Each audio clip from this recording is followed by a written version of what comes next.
This is the Like-Minded Investors Real Estate Podcast, episode number 11.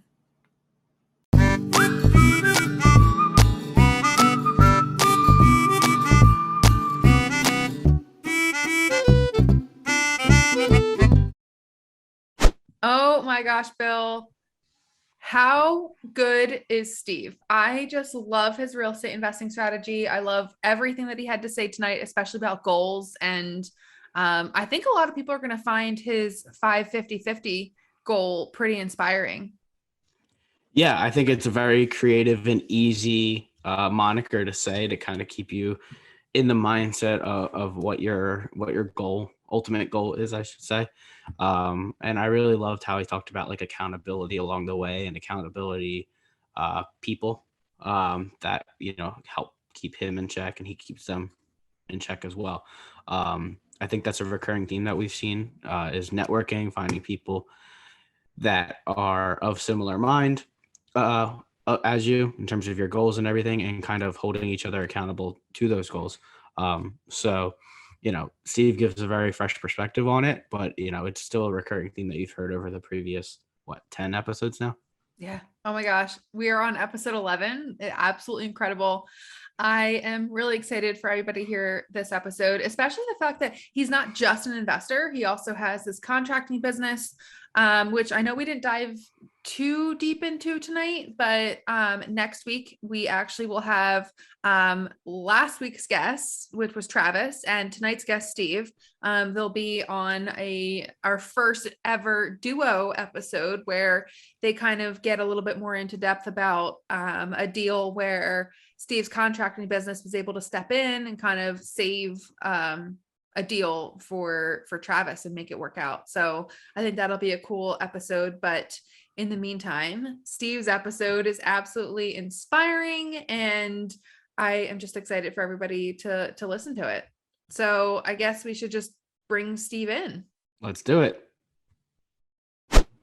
Oh my gosh. Welcome, Steve. I have been wanting to have you on the Like-Minded Investors podcast for so long. Thank you so much for being with us tonight. I'm so excited to be part of this podcast. I couldn't wait.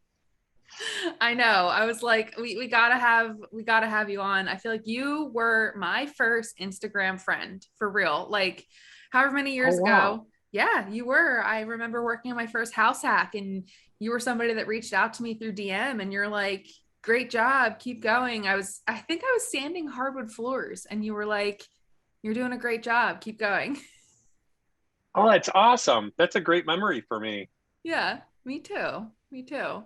So we're going to start off with our first question that we ask everybody. Just tell us a little bit about yourself, what you're doing with real estate investing, and kind of how you got to where you are today. Awesome. So my name is Steve Stolman, and I am 46 years old, and I am a full-time real estate investor. That's my main gig. And I own a contracting company as well. And the style of investing that I like to use is long-term buy and hold. But I kind of pepper in quite a few things in there. So a little bit of everything, some wholesaling and some flips. Yes. So what I think I would love to get into is because, we kind of know each other, and Bill, I know you guys just met, but by the end of this episode, we're all going to know each other so well. But I actually texted Steve, I think yesterday or something, to ask him what his original goal was, because he had this really, I couldn't remember exactly what it was, but now I know it's his 5-50-50 goal. I would love if you could dive a little bit into that goal. And I think that changed, right? If I'm not mistaken, that kind of changed over the course of us knowing each other. I feel like it was yes. Yeah.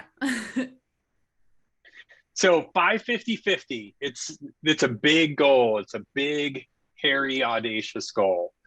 And I started that when I was 45. So again, I'm 46 now. So we're a year and a few months into it.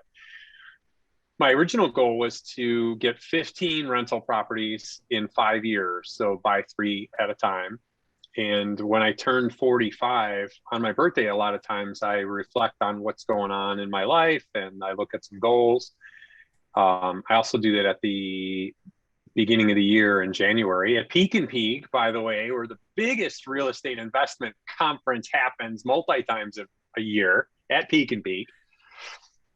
So 550-50, I came up with that. And what is 550-50? So when I was 45, the first 5 stands for 5 more years. So in 5 years, I'm going to be 50 years old. So that's the first 5 and the 50. And I want to have $50,000 in net income per month. So 550-50. So 5 years I'll be 50 and I'll be making $50,000 a month in net income. And I feel like you are pretty on track for that. I honestly, it seems like you're going to way surpass that goal. Kind of lead us through that. Where are you at with that goal, and kind of how many units do you have, and just walk us through that a little bit. Okay. It was a big goal. So if you listen to the business books like Grant Cardone, he's a big business coach, and 10X and all that fun stuff that he talks about. So when I set that goal, I thought I need something big and I need to just make it where my brain couldn't even get around it. When I set that goal, it was almost too much. But what I realized in my goal setting was, let's take a step back to when I started real estate investing. I wrote a 5-year plan. Every year we'd go back to the Peak and Peak table, and it's an important place. That's why I came up with the 5-year plan. I would write down these goals, and I would realize the next year, I'm like, holy crap, I blew that out of the water.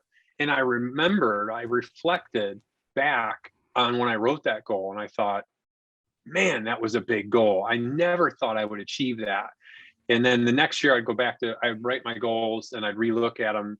And when I went back and I thought, holy cow, I beat that one. Like, I was achieving these goals by June. I'd write them in January and I'd achieve them by June, July, August. And when I wrote them, they were just too crazy big. I thought, there's no way I'm going to do this. So I said, I need something big that's really going to test things for me.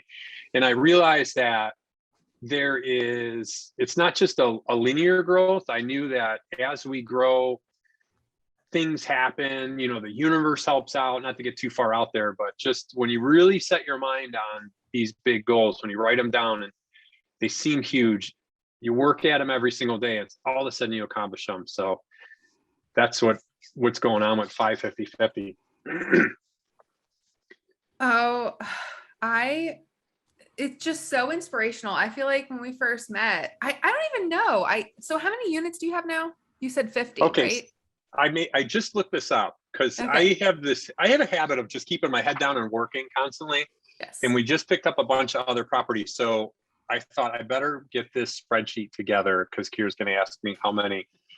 We have 27 properties all together right now. Out of those 27 properties, 3 of them are multi-family apartments. And so 24 of those are single family homes as of today. So wow. Yeah, so 49 units is the unit. People like to talk about doors, right? Because that's a sexy way for us to say that we have more than we really have or something like that. So I have 49 doors with that number. 27 properties and 49 doors. Yep. How long did it take you to get to that number? Did you start investing when you were 45? So it's been about 5 years now. So that Okay. would put me at 41. Okay. So you started when you were 41. Do you think so? I feel like when we met, it was like you had these goals that you wrote down all the time.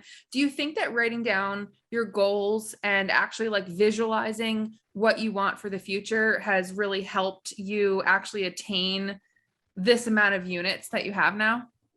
Absolutely. Without a doubt. You have to write them down. You have to have them somewhere that you can see them constantly. And you have to look at them on a regular basis. So writing them down has been huge for me. That's why I keep talking about where I wrote them at the Peak and Peak, because it's all of that clicked. And I remember sitting down at this big conference table and having this, there was special paper too. My wife had this stone paper, and I just can visualize myself there writing them down. But absolutely, having those goals is exactly why I'm at where I'm at today. Yeah. Yeah. I feel like, so I don't know. I'm not the best with like keeping up with my goals. And I feel like I get this like jolt of energy at the beginning of the year. And, you know, Todd and I, my husband and I, will go to breakfast and we'll write down all of our goals. And like, I'll look up like our previous goals that we had written down. And then we don't really look at them again until the following year. So is it something that you like, where do you have these goals where you are able to look at them, you know, more frequently than just once a year at breakfast? So I do write them down on paper, and then I'm an Apple guy. So on my phone, I have a notes app on my Apple iPhone, and I put all my goals into that notes app under the year of the goal. And when I'd like to do them more, so I think it's important. Grant Cardone again would say you need to look at them every day, and you should be rewriting. You should take a blank piece of paper on a pad and write it all down every single day. So I'm not that crazy. Excuse me, but once a week, once a month, quarterly. Excuse me again. So I'm at least looking at them really carefully quarterly, and then saying to myself, all right, what direction are we in? So, okay, so the goals. So would you recommend then, I feel like, do you kind of link part of your success to actually writing out your goals, knowing what you want, and at least looking at them more than once a year, like I do? Is that something that you feel like you would recommend to somebody that's looking to get into real estate investing, write out their goals and be specific about them? Absolutely. They have to be written out. You can't just have them in your head. Let's even take that a step back. Maybe you have an eidetic memory or something like that, or that you don't need to write things on paper. So you have to have goals, and they have to be goals that push your limits a little bit. And you have to keep them the important thing is to keep them front of mind. So whether that means that you have to look at them on a daily basis, I think all the gurus would say, yeah, look at them every single day. Maybe you have a board of some kind that you could write it down on, but you need to keep those. You need a goal, and then you need to keep that goal in the front of your mind. And you probably should check in on it monthly, if not quarterly. Quarterly, you should do a deep dive on it. You know, we just came into the fourth quarter of the year. So as soon as October 1st hit, I thought, okay, it's the fourth quarter. This is where I shine, because real estate slows down. So, you know, everybody, it's like cold outside, it's raining. So October 1st came along, and I was like, yeah, fourth quarter. And all of a sudden my goals just popped into my head. And I remember typically in the fourth quarter of the year, so this is your last 3 months, your last 90 days you got in this month. So if you were trying to get a property in 2021, then you got 90 more days to get it. Well, even less than 90 days to get it done. Oh, that's a moment I need to write down, and we need to like replay that out to the to the listeners over and over and over again. I think it's super important that every quarter at least you look at your goals. I know I just said that I don't really do it that much, but I think that is so important to review your goals. Bill, do you have written out goals? I feel like I've never asked you that before. I do, but similar to you, like I don't look at them. And I think part of the reason I don't look at them is because I'm so new that they changed so wildly drastically. Like what my goals were before I bought this property to when I bought it to now past the demo stage, it has wildly changed my perspective of my entire real estate like mindset. So Yeah. it's crazy for me. Like they're written down, but if I were to read them out loud, they would make no sense to myself, let alone anybody else. I think I think that's a good question to ask you, Steve.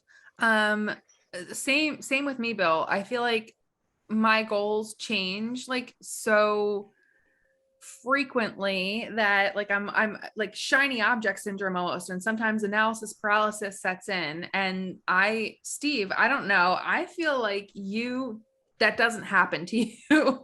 I mean, or am I wrong? Do you ever get caught up in analysis paralysis or like shiny object syndrome, or do you stick to your strict, because obviously if you're looking for $50,000 in net income every single month, your goal is buy and hold real estate. Yep. So kind of can you speak to that a little bit?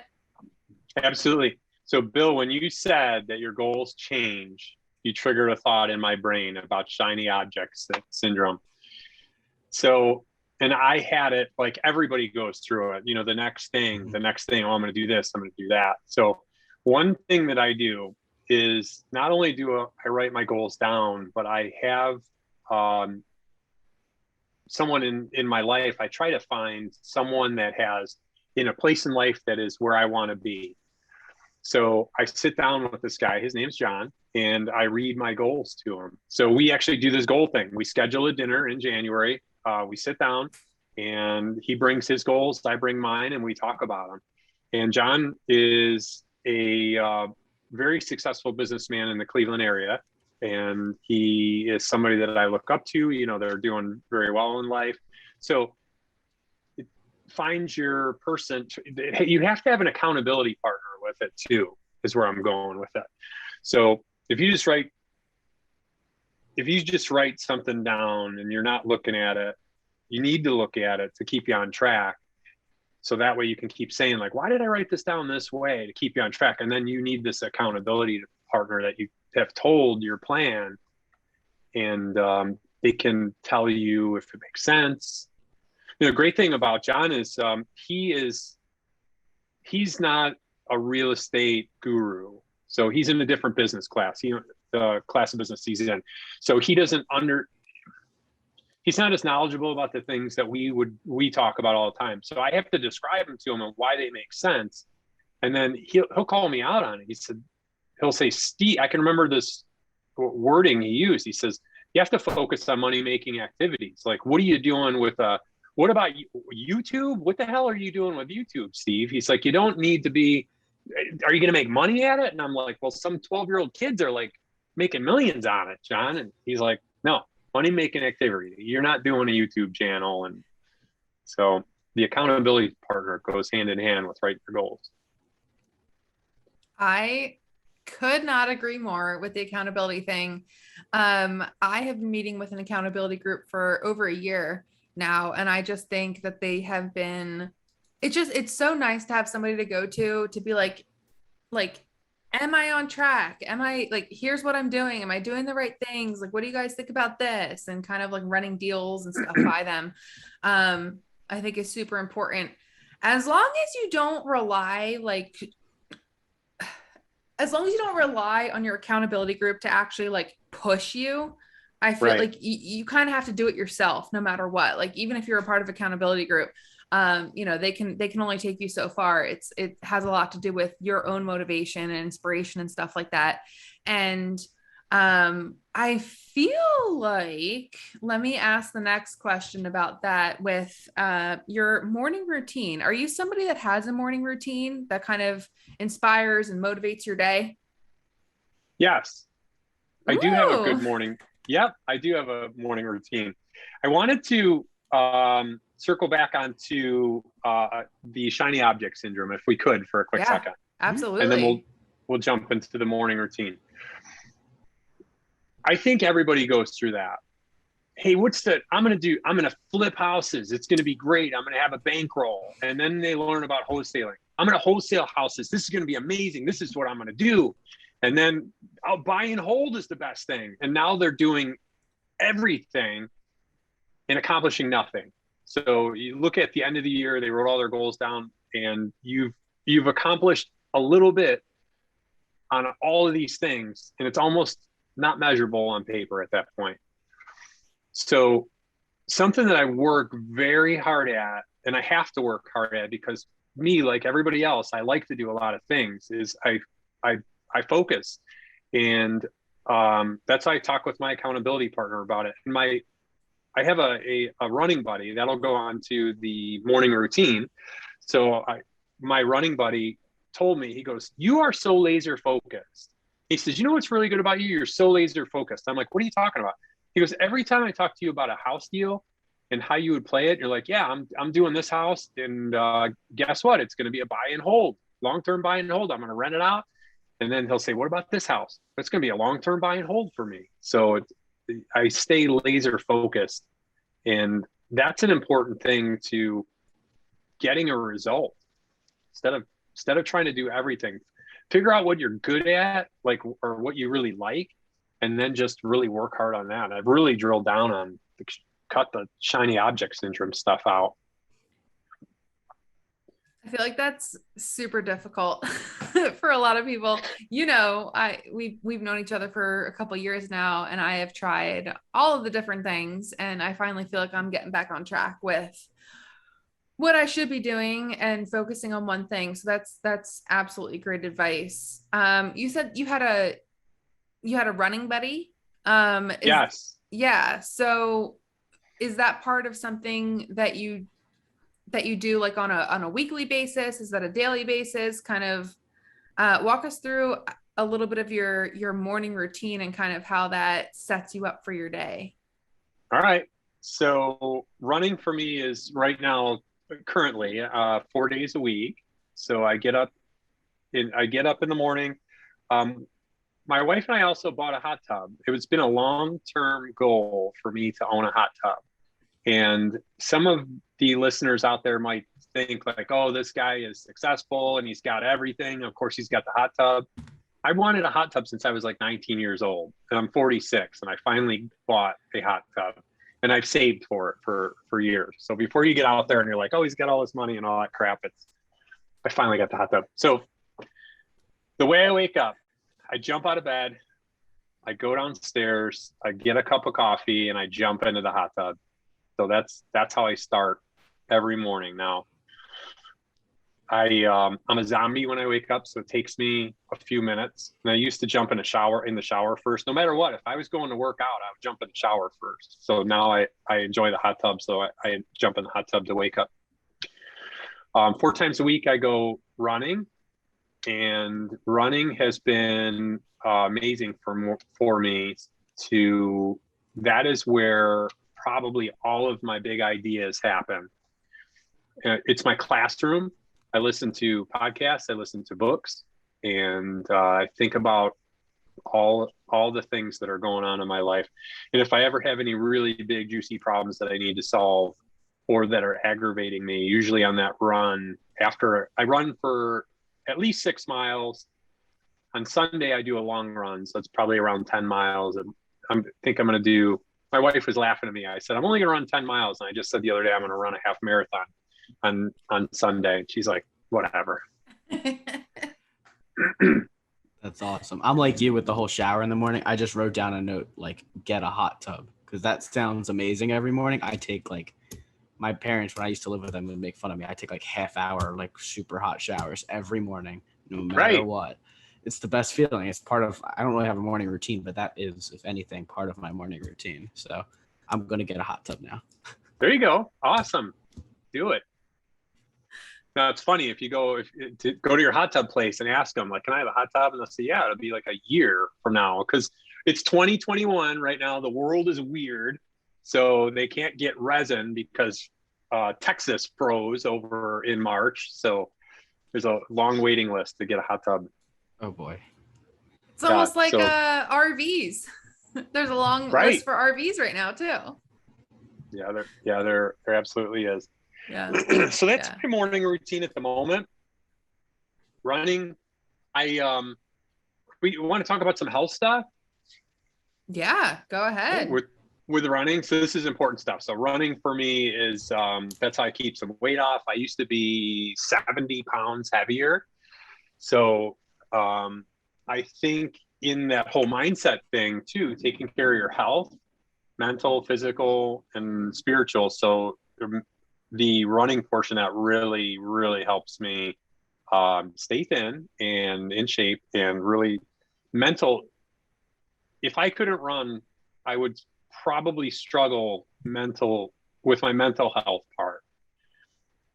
Getting out there and being able to chew on those ideas and listen to podcasts and books are so important to me. And I get edgy if for some reason I get hurt or if I have a pain or something and I can't run for that day. I just broke my toe not too long ago at Home Depot, so I couldn't run for a month. Wait, hold on. How did you break your toe at Home Depot? I don't know if this will be a Home Depot sponsored ad. That's my favorite store in the whole wide world. So let me preface it with, it's still my favorite store. They had I was working on a house with my contracting company. I went to the store and something went wrong in there. I was in the trim aisle and I was trying to pull off a piece of trim, and the rack was a mess. And I like touched it and the trim slid down and hit me right on my pinky toe on my right foot.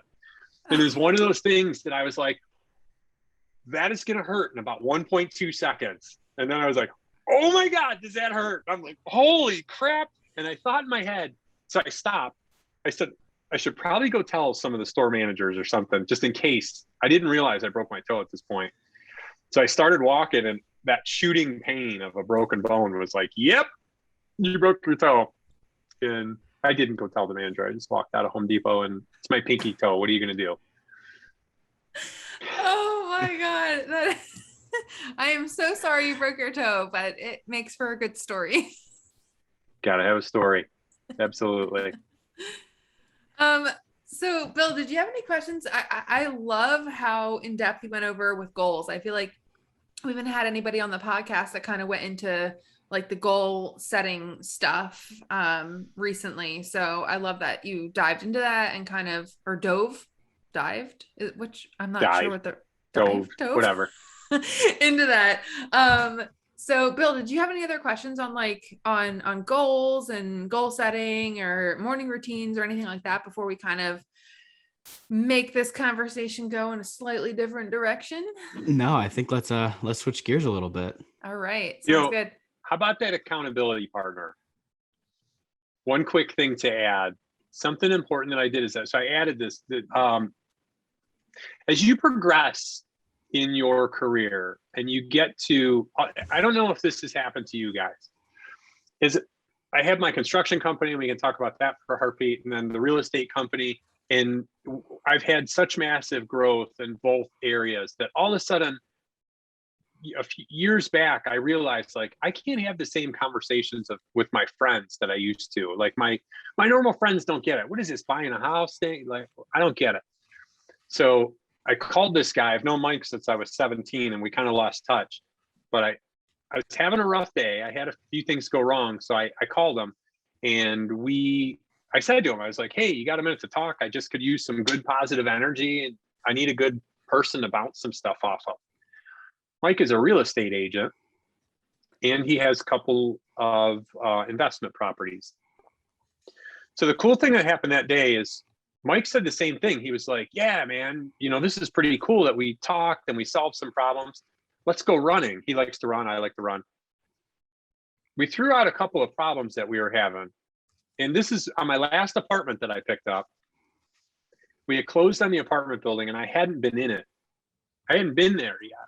So it's weeks, like 3 or 4. We've owned this apartment building, and I didn't go to the apartment building. So Mike just goes on a run, and he says, hey, Tuesday at 10 o'clock, we're going in your apartment building, you and me. And the only reason I didn't go in there is I had other things going on in my schedule, so it wasn't important. And then Mike had an issue on a house that he bought. And I said, Mike, that's an easy problem for me to solve. I said, I'm going to send my carpenter over there, and he's going to fix it for you. So we quickly learned that we would share information with each other, problems, ideas. And something I say to him often is, hey, I got this idea of a direction that I'm going. Here's my way of thinking. Now pick it apart. I'm going to tell you what I want to do. Now pick it apart. Tell me why it's a bad idea. Tell me why I shouldn't do that. Tell me if my numbers are off base. Like, am I nuts here for thinking that I'm going to make $1 million doing this stuff? And a lot of times Mike's like, you're nuts. Yeah, that's a bad idea. Don't do that.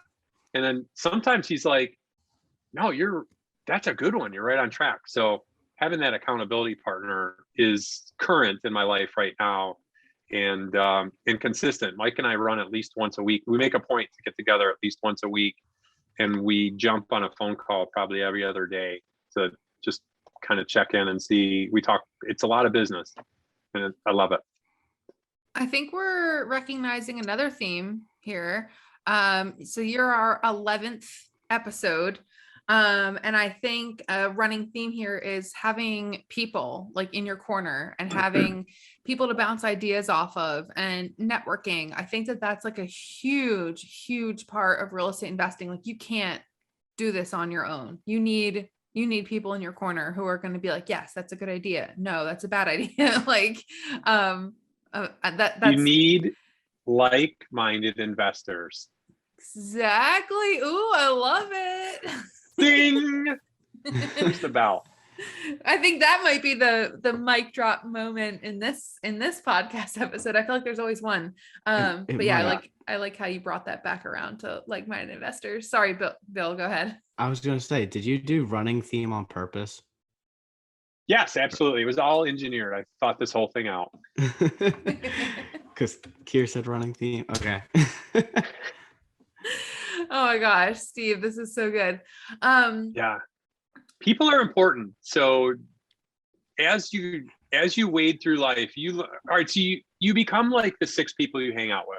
You want to see where you're going to be like in 5 years. If you hopefully you've heard that. If you haven't heard it, take a look at the 5 or 6 people that you hang out with the most, the ones that you pick up the phone and call on a regular basis, and look at where they're at in their life, because congratulations, that's where you're going to be in like 5 years. So if you're, I say it to my tenants in downtown Cleveland in a tougher neighborhood. I tell them all the time, I'm like, you're hanging out with people who are drinking a lot, using drugs, and going to jail. Like that's all normal stuff for you. Start hanging out with people that are like, we were at dinner the other night. My buddy was like, yeah, check out my new watch. It's like a $10,000 watch. And not that I'm not into that stuff, but those are the people you want to hang out with. You're like, how do I get $1 million business or multi-million-dollar business? You want to surround yourself with those people that are figuring that stuff out, and not the ones that are hanging out on weekends, drinking and all that fun stuff. Oh, mic drop, another moment. Another one. Yeah, back to back. Woo! No, I 100% agree. It's kind of like, I don't know, it's almost like keeping up with the Joneses in a good way. If you surround yourself with the right type of people and who you want to be like at some point, keeping up with the Joneses isn't a bad thing. I feel like the saying keeping up with the Joneses sometimes is in a negative way, but if you're hanging out the right 5 to 6 people, keeping up with the Joneses is the best thing possible. Yeah. I'm always thinking of my circle of friends. We talk about energy, right? And that might be far out for this podcast, but there's like this is what I say when I have an interaction with somebody, and the guys and girls on my crew. I say, are they stealing energy, or is it like you're giving and taking? You get around those people that just drain you, mm-hmm. And it's like they're taking your vibe, your energy, whatever you want to call it. They're stealing it from you. So you want to be around those people that when you walk away that you're like, yeah, I feel good. And you want to be around those people that you're like, hey, what if I open up a Walmart store? Do you think that's a good idea? Let's talk this through. And they're like, yeah, that's a great idea. How do we do that? Let's talk it through. Let's come up with a plan. So that support is invaluable. It's right up there with writing down goals, having people in your life are either going to bring you down or they're going to bring you up. So be very careful who you're spending your time with. Ooh, I like that saying too. Absolutely. Could not agree more. So I guess if we kind of don't have any more questions about that, I think that was a great segment on accountability partners and, having the right people in your corner and stuff like that. I'd kind of like to get into your deals that you have done. Okay. You said what you had 49 units. I think that is absolutely incredible. Congratulations on that. Thank you. It's crazy. I think first let's talk about your most difficult deal, and then maybe we can get into like your most favorite deal that you've done.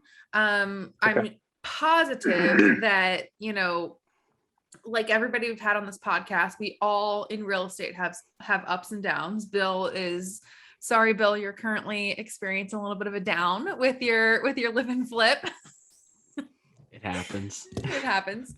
Yep. Yeah, but I would love to know kind of what were some of your biggest struggles? I think when you filled out like our questionnaire for the podcast, you were talking about your first deal or your first flip being your most difficult deal. Kind of walk us through that and why it was difficult and kind of what you learned from that. Sure. So my biggest struggle deal, I would say, was my very first flip. It's actually it's the one that makes me think now, like I probably wouldn't flip again, although I have since then. But I was miserable in that deal. And that's me picking up, you have to be in tune with yourself. So that's me picking up, like I was absolutely miserable through that thing. Now, I can't put my finger, I probably could, but the deal itself was great. We made money on it, which was cool. We made a good chunk of change. So there's, maybe I just need to change my mindset on it. It was actually a good deal, but it was miserable slogging through it. We bought a house. I had a partner in it, and we all decided like, we're going to flip a house. We're going to make all kinds of money. We're going to flip a house. So we found a bungalow in Seven Hills, Ohio is where it was called. And I think it was on an acre. It's either a half acre or an acre of land, which we're in Cleveland, Ohio. So to have a 1 acre lot is not common around here. Usually they're like 50 feet wide by like 150 feet long. So the vision was like, we could make this really cool. Done Right Home Solutions, my construction company, we've done this sort of work. And I just remember learning that flips versus making a rental, the flips have to be like perfect. Granite countertops, your soft close cabinets, everything's got to be princess perfect in that house. Showers got to be just so. And the fun parts of it were I was able to try new ideas that I had some really cool ideas floating around. But what I didn't like is the time frame it took. We only did it with a crew of 3 or 4 people, and it just took us forever to do it. Everything had to be princess perfect. And I just remember at the end of that thing, the pandemic hit. So the beginning of coronavirus hit. My partners were, and I love my partners to death. My partners were anxious about that. The pandemic had hit. Oh crap, we're not going to be able to sell this house. We bought it for $125,000. We ended up selling it for like $240 or something. Those are rough numbers, like $240. And we were all in at that house. We finished at $200,000 all in with our purchase price and our rehab. So we put $80,000 into it.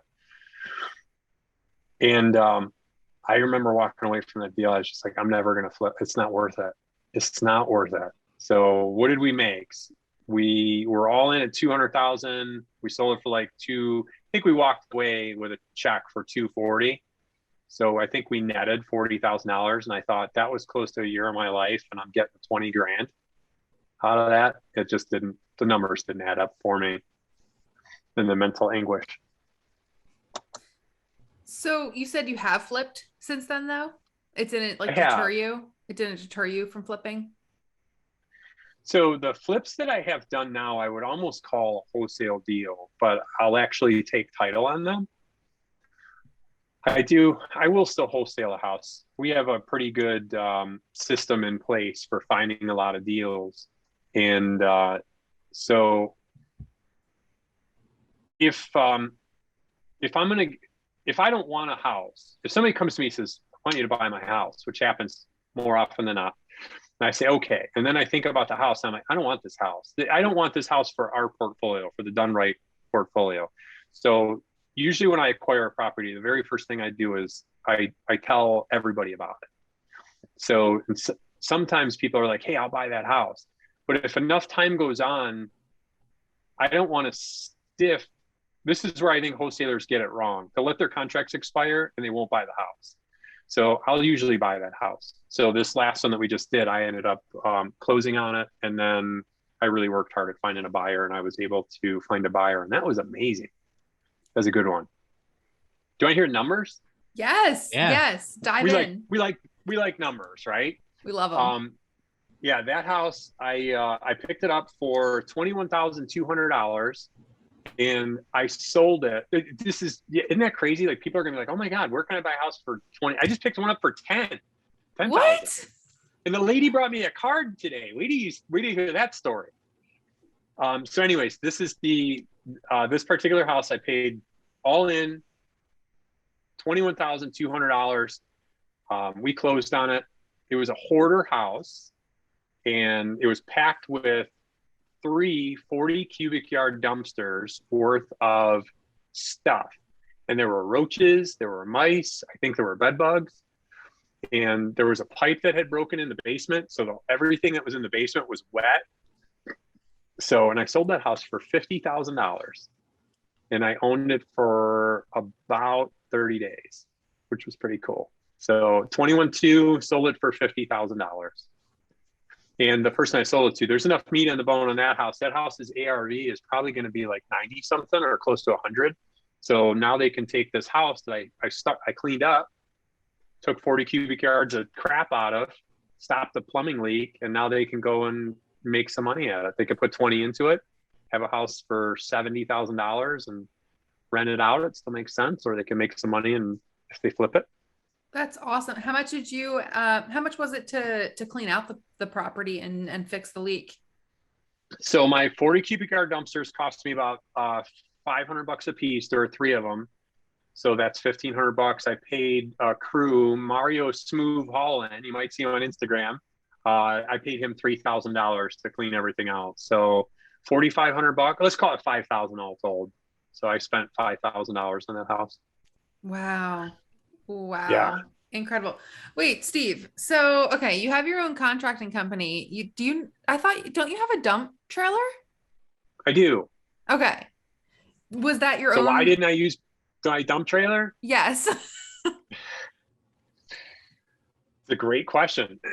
My dump trailer is, I think I hold 16 yards in it. So I'm talking 40 cubic yards. You know, when you go by a construction site, you see the biggest dumpster you can get.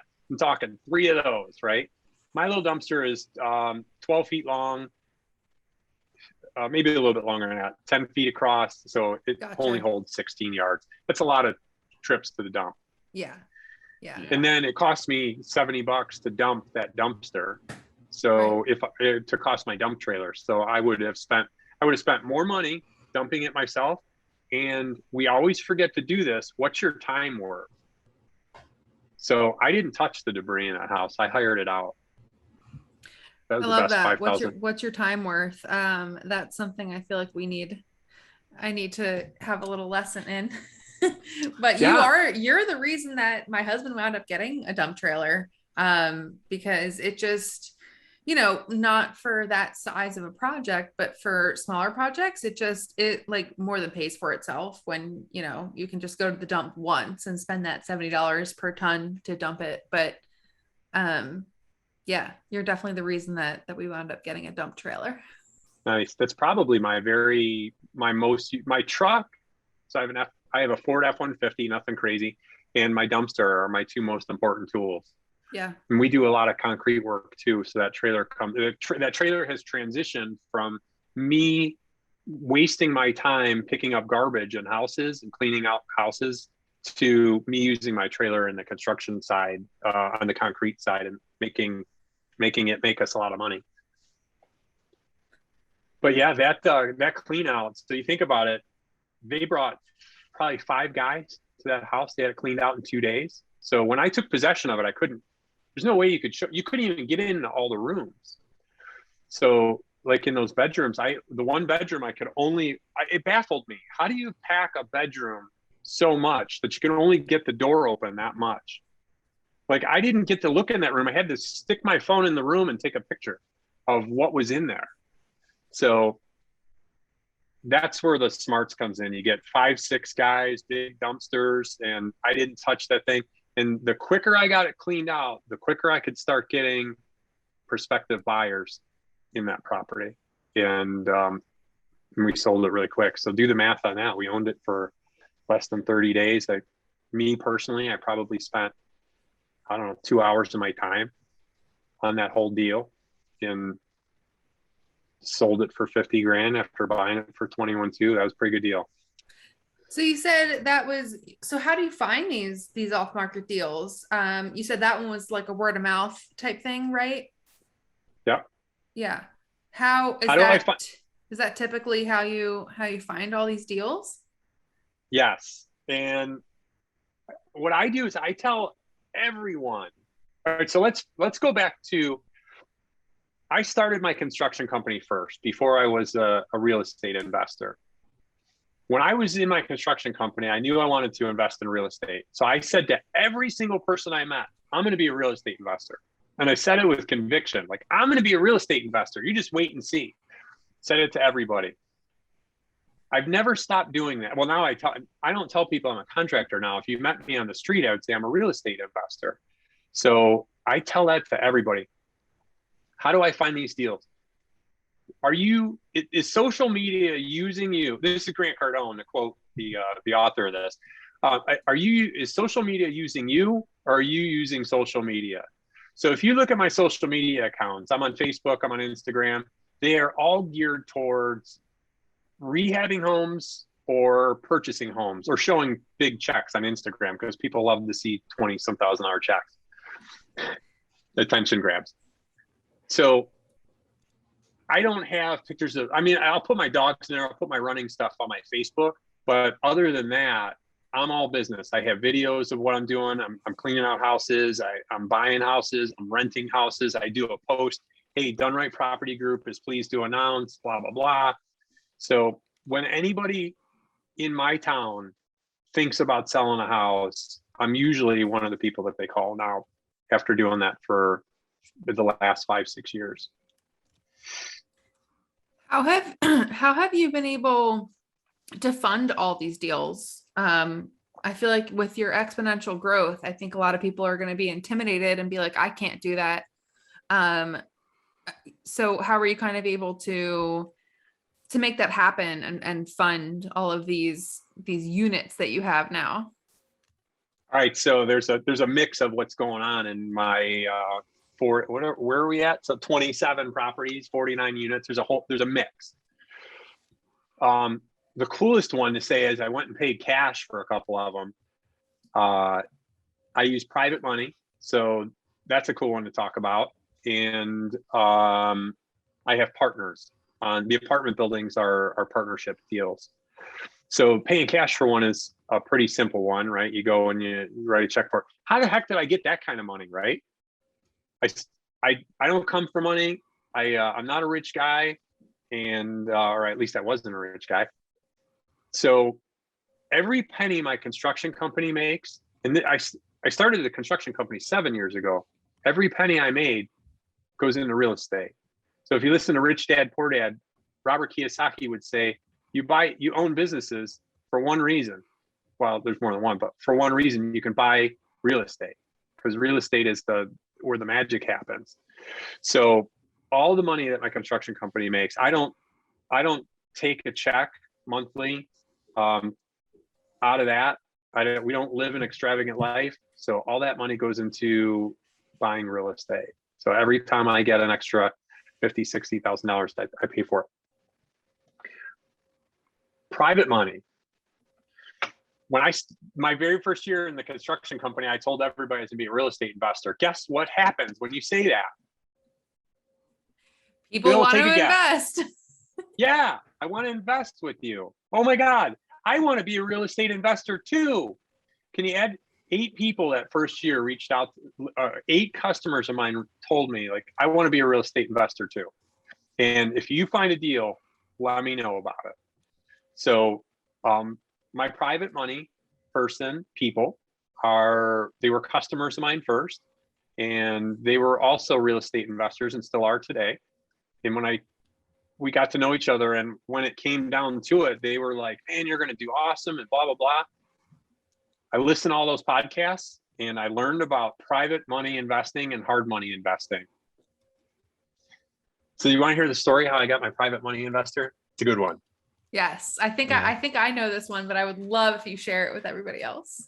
This is good content right here.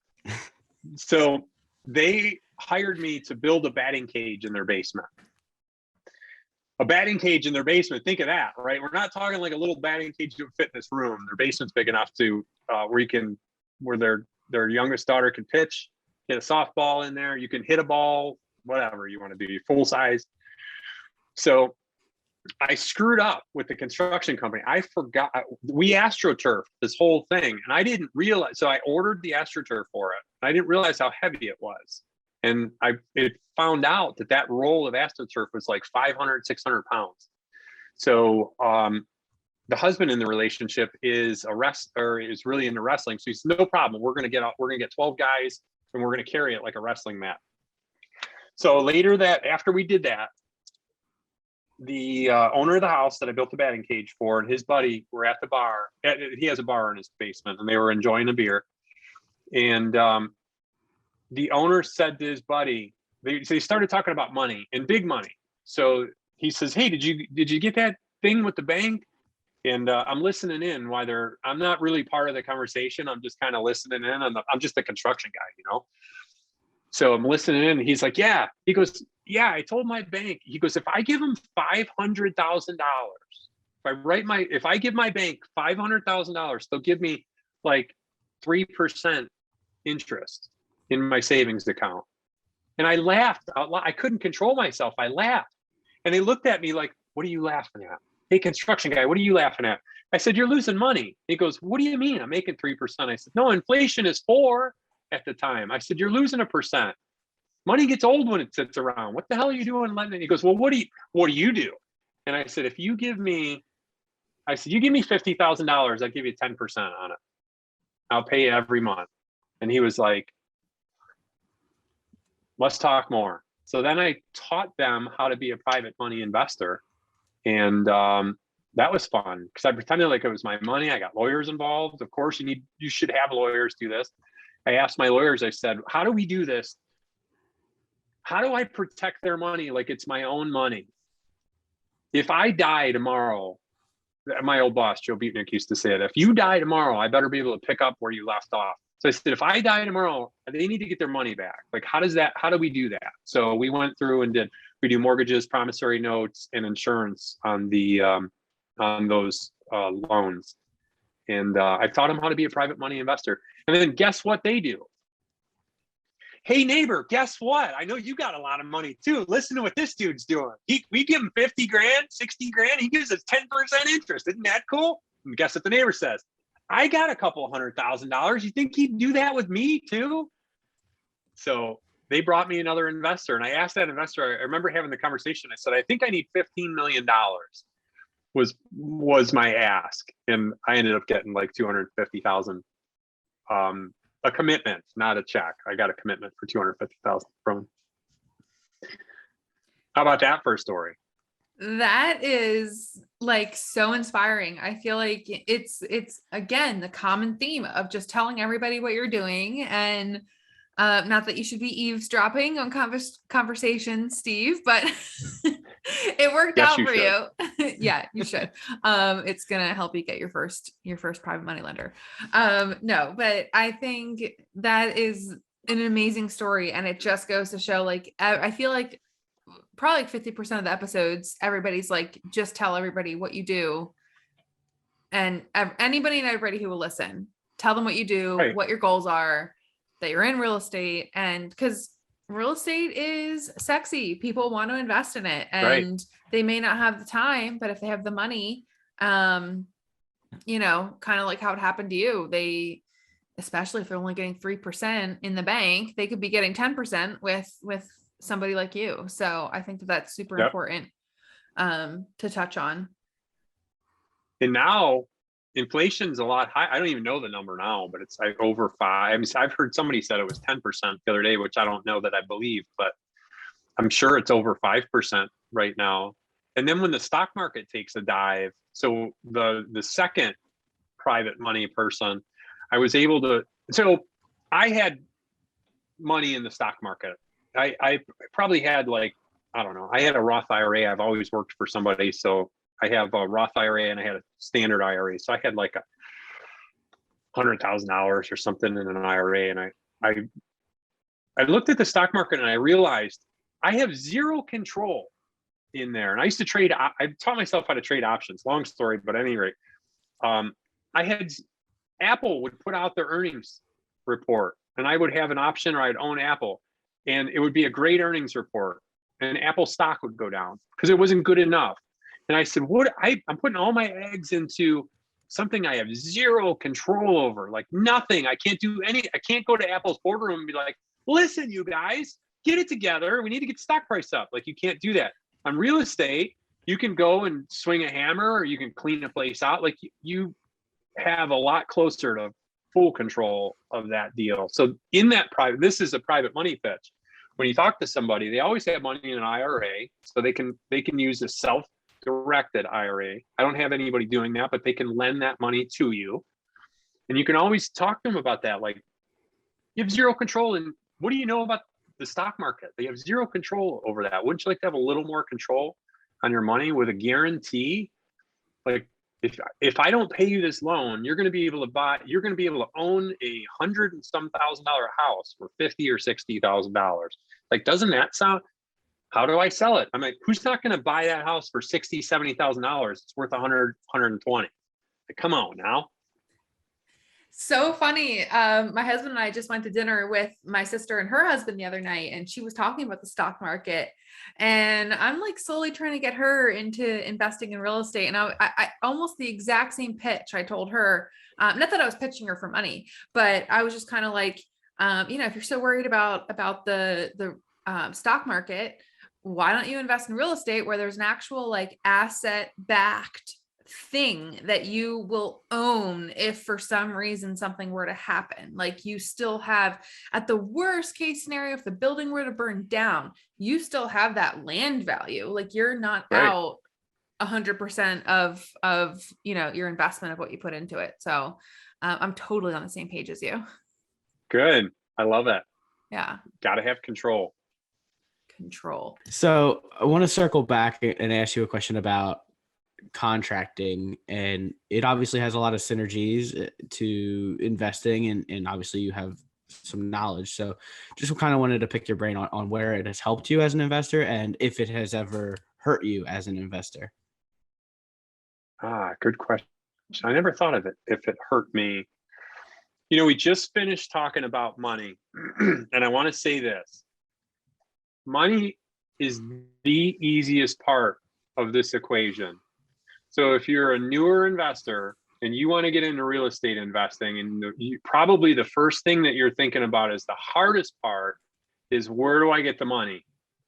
That's the easiest. There's so much money out in this world that I bet you I could go out within a couple of days. I bet you I could go find another investor pretty quickly. You find that great deal, the money will follow. You've heard that. All the other smart people have said that. And I believe it is the truth. Money is, you can create your own money. So wholesaling deals, you can create your own money. With no money in your pocket, you can create your own money. So you don't have to have, the money is the easiest part. Contracting, to go full circle, Bill, to answer your question. So I engineered this thought, is I think the hardest part of real estate investing. So I think the barrier to entry on contractors, like Kirill, who doesn't know anything about contracting, can borrow my pickup truck and throw some tools in the back and say she's a contractor. So it's pretty easy to say you're a contractor. Where it's helped me is I know now, I know how to rehab a house. We today could build a house. So, and we're trying, actually, that's our next frontier. We're actually looking at vacant lots in the city I live in and working cool. with we're working with the mayor on it, which is pretty cool. So we could build a house today. We have the skills, we have the crew, we could build this house. That helps me because I can walk through a house and I can figure out pretty quick, like, what is it going to take to rehab this house? What can we do? I have the connections. So I don't do hardwood floors anymore because there's so much work. So I know the hardwood floor girl. I don't know that it hurts me. It's definitely an asset. Contractors can, I'm going to be careful with this. I'm not going to say it that way. But the contracting portion can really make a mess of your deal. There are you have to be careful. You, as the investor, need to really drill down and have a conversation with your contractor, and you need to be realistic. It just happened to me today with another investor. I quoted some driveway work on his point. Do you guys know what point of sale reports are? Mm-hmm. Do you have that? So the authority, the city comes in and says, you must fix this, you must fix that. So we got a call. Hey, go look at this cement work that the point of sale is called out. The city wants this fixed. So I go over there, the sheet that they send me, I measure it out, it's $7,000. And then they said, no, they don't want all of that. They only want what needs to be done. They only want this. So I look at it again and I'm like, all right, it's $3,500. That investor got mad at me. He got so mad at me because he's like, can't you get a handyman to go pick up some concrete from Home Depot and just fix it? So why was that investor mad at me? Let's break that down. Why was that investor mad at me? Any ideas? Yeah, because they didn't look at and analyze and notice that probably before. They probably have never run into that problem before, so they don't have any historical knowledge on how much something like that would cost. Right. And also it's just straight up bad news, and it's easy to lose your cool sometimes when you get bad news. Yeah, and that's okay. I don't mind. People get mad at me all the time about stuff like that. But where that guy went wrong, and I dissected it, where that guy went wrong is he analyzed the deal incorrectly. He thought that he could go to Home Depot and get a $5 bag of cement and fix this problem. And I just threw $3,500 at him. So a lot of us contractors get a bad rap.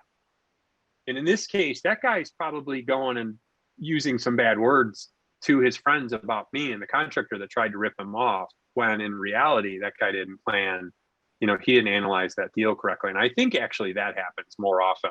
Now, there are contractors that do bad work. There's a podcast coming up where we might even talk about that, where a contractor has done some bad work for another fellow investor and we had to jump in and bail them out. So that does happen as well.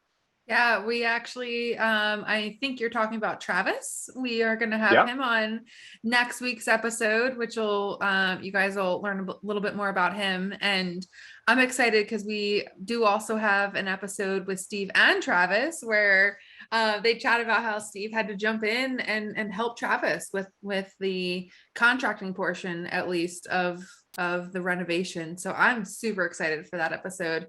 I'm kind of glad you alluded to that. Yeah, I'm excited too. I told Travis when we were working on that deal, we're not going to dissect the whole thing here, but we got him over the hump on it. And I looked at him and I said, there's a podcast or there's a book in this, and people need to know what you just went through and how you recovered and where you're at today with that property. So it's going to be a good episode to hear that. Yeah. Yeah. I told Bill, I'm like, when we first started this podcast, I'm like, okay, we have to have Steve as an episode. We have to have Travis as an episode. And then we have to have them both together because they have such an incredible story. So I'm excited for that episode.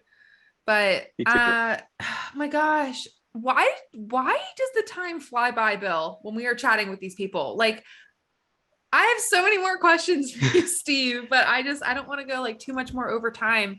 But Bill, do you have any burning questions for Steve before we get going?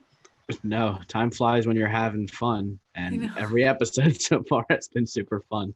So My last question then I have is, and I feel like I've talked to you a lot about this because, we've sold a couple properties over the past couple years. Some of them I wish that we had never sold, because, our goal too is buy and hold and the passive income and all that stuff. So, your goal with the 5-50-50, what has propelled you to actually wholesale deals and do a couple flips instead of like keeping everything for yourself? That's a great question, and I get asked it often. So you would think I would keep everything. My deal flow, it's funny, all year, so it's 2021, so all year long we tried to buy properties and we weren't successful. And last month we got under contract for last month and this month, nine new properties in a month's time. So that right there, I think should answer your question, because I don't have the bandwidth. I don't know if the area would support the bandwidth to rehab 9 properties. When COVID hit, we bought in the last quarter of the year, we ended up buying like 4 or 5 or 6. Remember the whiteboard? I still have the whiteboard. You can't see it, it's off camera. Yes. All the properties we bought. So I learned, because as an investor, you're going to do something, screw it up, and learn from it, right? So what I did is my mistake was I let properties sit for too long, and some of them up to a year. And the thing with wholesaling is you're printing your own. The first time I did it, you're printing your own money legally. You're making money out of thin air. So if you wholesale a deal, wholesaling is you go and find a seller, you get that house under contract, and then you find somebody that wants to buy that contract from you. Wink, wink, nudge, nudge. And you make you're a middleman between two people on a deal. So you don't put money into it. You might not put time.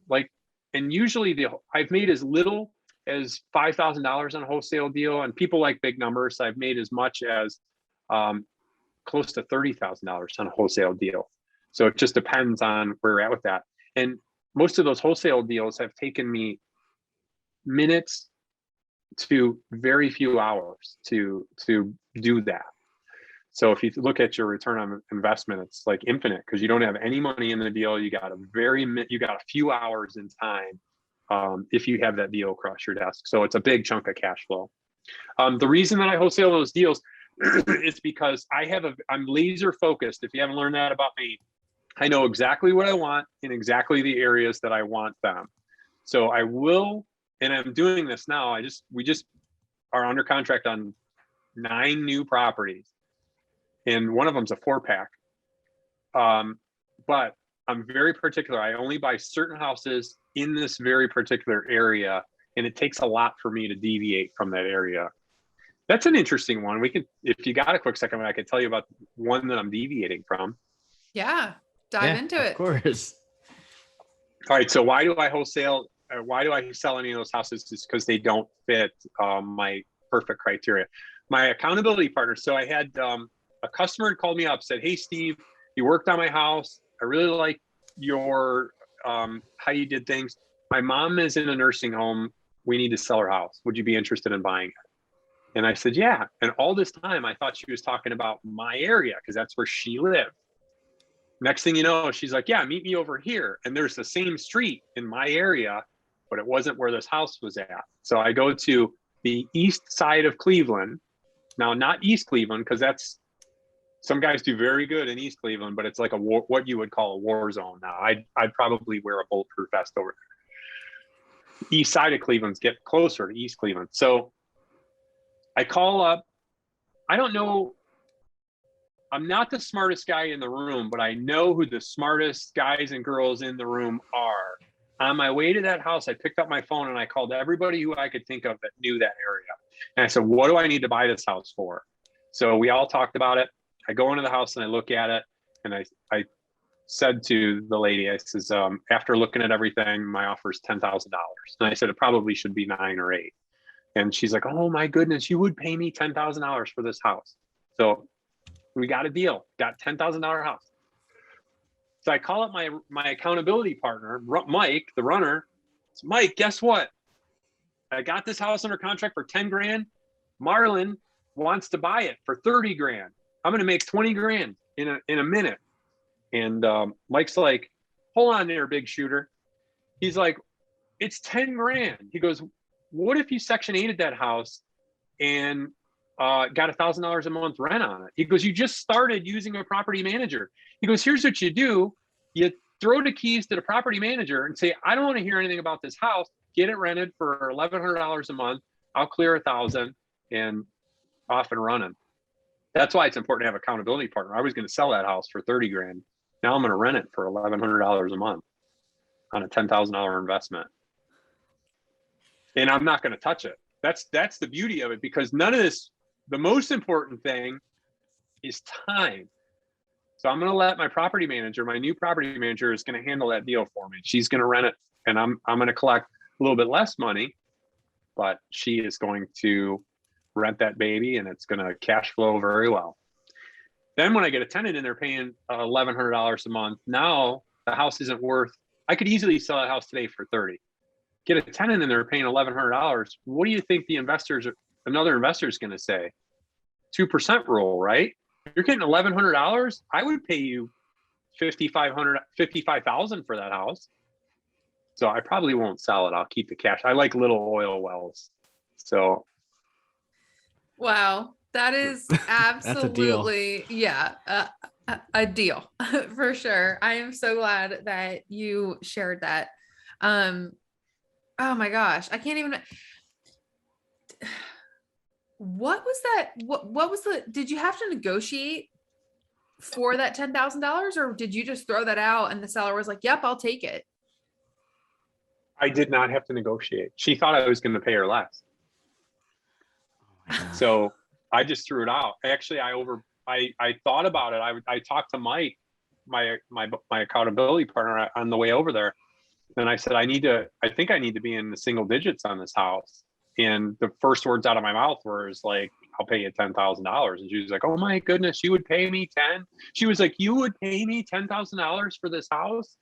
Wow. And I thought, crap, I should have said 9 or 7. But I mean, what's the difference what's the difference, right? Yeah.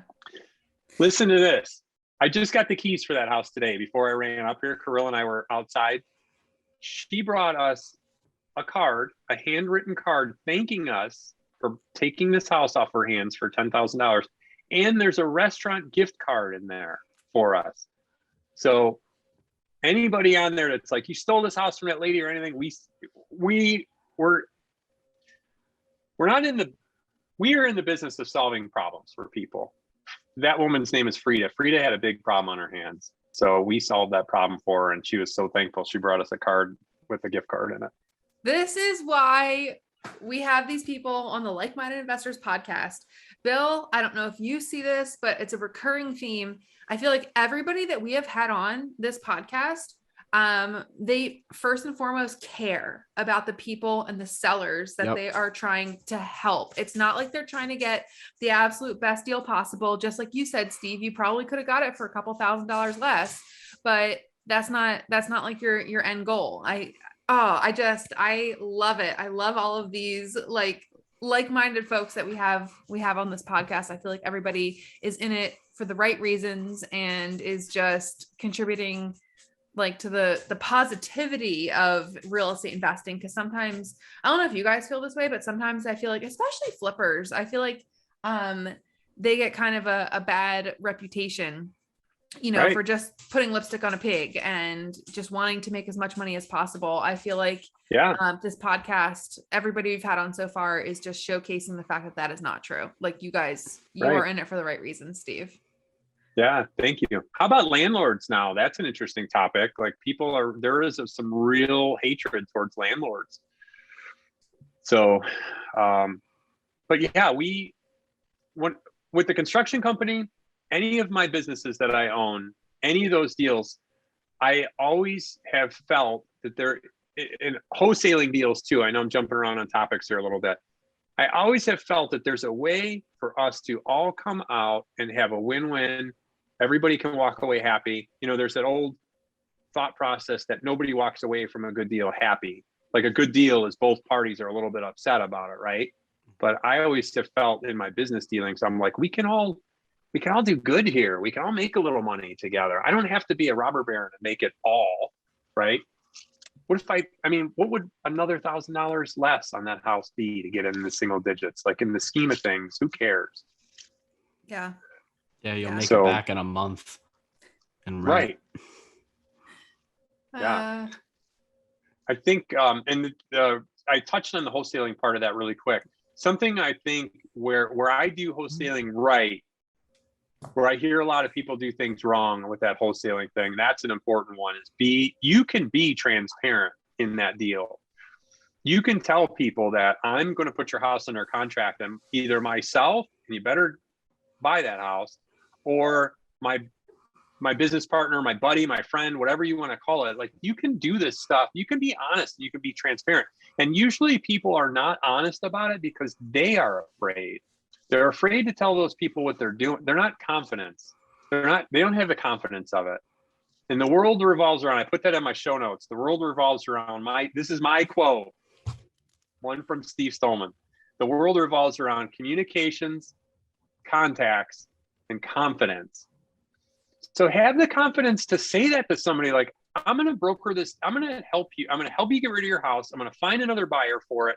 And I'm going to make a little money in between. Does that sound okay for you? Solve your problem and make some money. And make some money off of this, right? Because you don't know how to find deals as good as I do. Or you don't know how to find a good, you weren't able to find this deal. I'll sell it to you. I'm going to make some money on it. Be transparent. Like, maybe they'll want to do more with you because I find that people want to do business with me because I am honest and transparent. Yeah, there's enough money in this business for everybody to kind of make some, whether it's the appraiser, contractor, wholesaler, purchaser, seller, whoever it is. There's enough money that goes around. Yeah. Absolutely. And you don't have to be dishonest. And there's a lot in this business. There's a lot of people who they're not being honest. They're not being kind. And that's how I try to live my life. You know, I probably sound like a hippie now with the energy stuff and the be honest and kind and stuff, but treat people well. No, that's what we're all about. And that's why we asked you to be on this podcast. Like, we're not going to ask anybody who we feel, doesn't treat people the right way and you're so authentic and you're so real and like you truly want to help people. And I think that's been a characteristic of a lot of the people that we've had on this podcast so far. So we appreciate you taking the time to talk to us tonight. So I guess we'll wrap it up here, even though I feel like we could probably talk for another couple hours. But if you want to kind of pitch, well, you don't really have much to, you're not like a coach or anything or selling courses, but where can people find out more about you and reach out to you, and kind of give us the rundown on that? All right. So the best way to find me is on Instagram, and it's under my contractor's company handle. So it's at Done Right Home Solutions. There's an underscore in between each word. Then I do have a Facebook, and you're welcome to follow along there. I have a business Facebook, but my personal one is what I found where I get the most followers, and that's where I get the most deals from. So Steve Stolman is my personal page, and like I said, I'm a runner, and if you're looking for me, I have a picture. My profile picture is me doing this after a Spartan race. So I like to race Spartans. I have thought about coaching. I've recently thought about, like, why don't people ask me more about this? Why isn't somebody calling me up and being like, hey, can I follow you around for a day? Can I jump in your truck and just spend time with you for the day? So I've been thinking about that. So if somebody wants to hang out with me, to pay me for it, because I'm not giving it away for free, but if somebody wants to learn about what I do and spend some one-on-one time with me, I would think about that. I don't have a coaching program or anything like that, but it's just something I thought of. There's a lot of knowledge up here to share with people and a lot of crazy ideas. Bill, maybe you and I should team up and go out to Cleveland and follow him around for a couple days. I would love nothing more than that. I have a friend who absolutely loves Cleveland and she speaks very highly of it. So I would love to get out there. Maybe that would be in the cards someday for sure. Yeah. Come on down, or the Peak and Peak Real Estate Conference. We can meet halfway or something like that. Yes. Peak and There's Peak. nothing in Cleveland. Don't quit talking about Cleveland. Don't go looking here, okay? There's nothing in Cleveland for you sucks. folks. Yeah, there those are 10,000 deals. deals are awful. They don't make any money. No, there's no money to be made here. East Cleveland is where you want to look. Check out East Cleveland. That's the place that all you other investors should look. Don't be looking in Cleveland. Oh my gosh. Well, thank you so much, Steve. This was an amazing episode. I'm sure people are going to love it.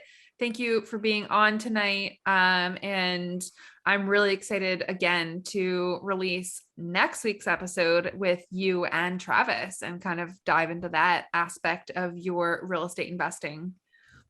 Thank you so much for having me. This was an absolute riot. This was my first podcast ever. Oh, yes. So we forgot to mention that. We forgot, Bill. I was going to say, I actually did. wrote it. I was like, we need to write it or we need to say it. We are popping Steve's podcast cherry. We are so excited to be your first. This was, you're incredible. You're going to be on a million more.